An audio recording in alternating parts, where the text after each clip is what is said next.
1. I love the serenity of the pumpkin patch at night.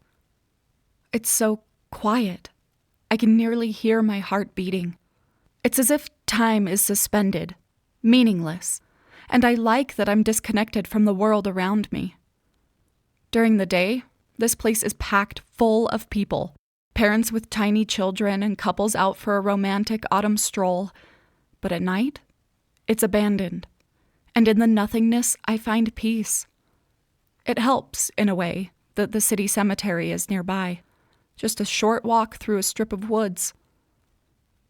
There are urban legends about ghosts, of course, but the only one who haunts these grounds is me. I'm drawn to this land for reasons that at one time had been inexplicable. I understand them now, all too well. The orange leaves crunch beneath my combat boots as I walk through the entrance of the black gate. Today's a cemetery day. I trudge up the path in the grass created by nothing more than the constant travel of hundreds of pairs of feet, letting the moonlight bathe my face. The moon is full and bright, beckoning me onward, and I listen like an obedient child. The crystal around my neck warms at the contact and begins to glow as I unclasp it, removing it from its safe place around my neck. I nestle it into the hollow of a grave at the rise of the hill, sure that it's in the best possible place to gather moonlight. The more my crystal absorbs, the better off I'll be in the long run. I sit and wait, feeling the grass tickling my bare legs beneath the hem of my dress as I read the name on the tombstone that I've chosen to use tonight. My heart clenches in the way that it does when something really stings deep down to my soul. I had known the person who was buried here once, when he had been alive. Ian Morris. He had been my friend, my confidant, my lover, my everything. And now he's gone.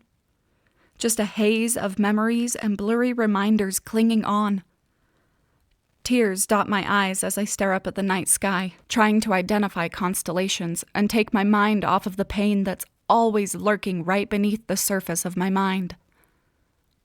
Ian should be here with me, charging our crystals in the moonlight and living amongst the dead.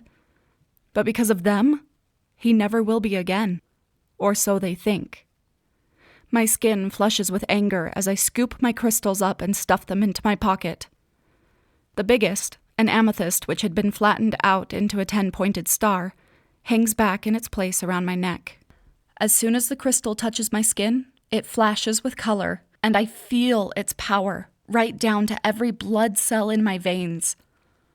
I flex my fingers, open and closed, just feeling the tingle of power in my skin. It's the sensation that anything is possible, that I can do anything, that motivates me at this point. Even though I'm still near Ian's tombstone, I no longer think of him. I'm a warrior on a mission. I give a parting glance to the mount at my feet, whisper a prayer for my dearly departed, and a prayer to keep him safe, and leave the cemetery. In my community, there are two things that are frowned on. The craft being used for vengeance, or for dark matters. With the deepest apologies to my coven, I will break both of the golden rules tonight, or I will die trying.